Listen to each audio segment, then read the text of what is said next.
Okalowo babalaloye.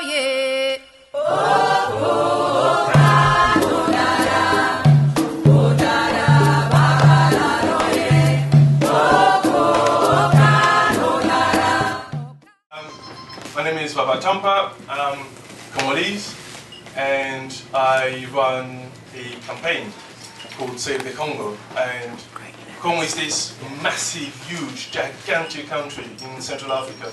It's essentially the size of Western Europe. From the east, Lake Kivu is in the east, to the shores of the Atlantic in the west is equivalent to the distance from London to Moscow. It's amazingly huge. Incredibly, Congo was the first colony, the first Western colonies. Without Congo, there might have never been colonizations, because it was when Leopold II, the King of Belgium, sent Henry Morton Stanley, a Scottish guy, to Congo and began sort of colonizing Congo. That Western country almost started the fight.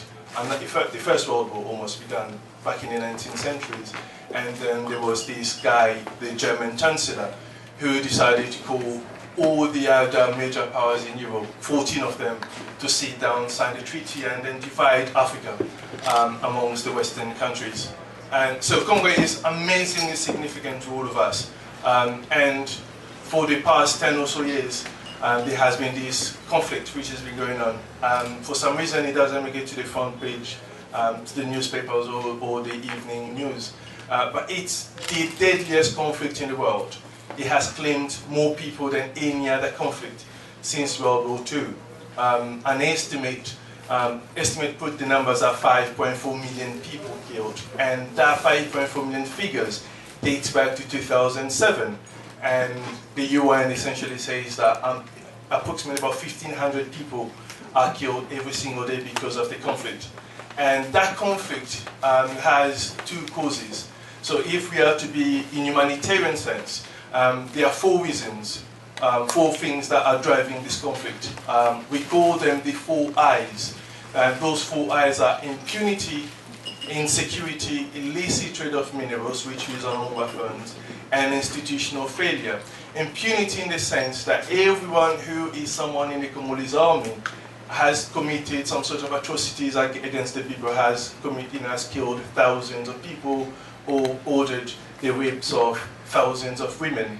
Insecurity in the sense that Congo does not have an army, and what you call the Congolese army essentially is a grouping of different militia gangs that have been brought together under certain peace deals and so forth. Illicit trade in the sense to run a militia gangs or a rebellion, you need money. And Congo has more gold, more diamonds, more copper, more any other natural resources than any other country in Africa. It has a huge, massive reserve of natural resources, and the current one, the one which militia gangs are fighting over, is called coltan. And coltan is amazingly essential for our everyday technology. Without coltan, we will not have our mobile phones, our laptops, and so forth. Let me put it into perspective. Without tungsten, which comes from Congo, your mobile phone will not vibrate. Without coltan, your BlackBerry simply, or your iPhone or iPad, simply would not work. So without natural resources from that country, we would not have the technology that we have. And then the fourth one is institutional failure. So the institutions of the state simply no longer exist. They no longer function. So in terms of addressing those crises, so the rapes and the killings and everything else are happening because of those 4 major issues. And those 4 major issues, 2 of them can be addressed on the ground, by the Congolese on the ground, but 2 of them can be addressed from those of us in this side of the world. And the 2 that can be addressed from those of us in this side of the world are impunity and illicit trade of minerals. Impunity in the sense that we can make it impossible for a warlord, someone who has killed thousands of people in Congo, to then come to Europe to shop, or to send his wife or girlfriend or brothers or sister to do shopping in Paris or London and so forth. So we can type impunity in that sense. And the second one, which is incredibly essential, is illicit trade of minerals or blood minerals. So we can force our government, companies, our networks and so forth essentially to stop buying blood minerals. Now this is an issue which we have been working on for the past 5 years, and we are not alone. There are dozens of other NGOs in Britain who have done fantastic work on this, and notably Global Witness and Christian Aid. And 2 months ago, something happened, something amazing. For the first time, the EU has decided to open something which they called a consortium, to sort of talking to different people to see what they can do, what kind of laws they can adopt or legislate in terms of addressing the sales of blood minerals from Congo. So this is where all of us come in, because Britain alone, because the EU is a continent and people trade and all of that, Britain alone cannot legislate on natural resources on Congo, or France alone cannot do anything. So you need the entire EU to do something on this issue. So this is where you come in. So essentially today, what we would like you to do, I've got a couple of things with me. If you can just pass around. Please, this one is pass around. So what we've done is, 2 days ago we've been talking to a couple of people in the British Parliament, and a former minister, this gentleman by the name of Peter Hain, he's a South African guy. He was a minister under Tony Blair.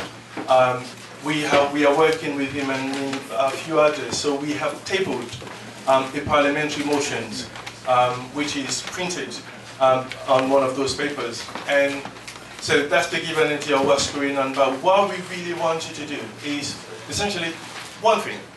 We need you to get involved, in the sense of you need to write, if you can, and there is a sample letter which is printed on that paper, to your parliamentarian.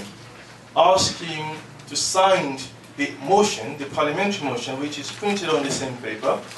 And then, if you have some time, also write to the Prime Minister, to the Foreign Secretary.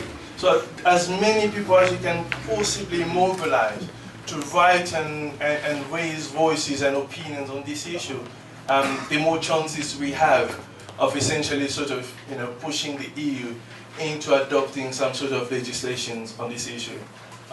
It's far easier to come and talk about, the statistics, and I don't want to dwell on the statistics. I want to deal on the Russian side of the issues. So campaigning is the difficult task.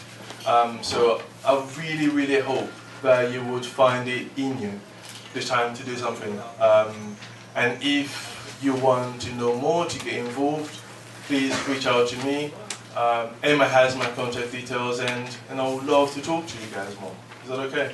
Yeah. Thank you.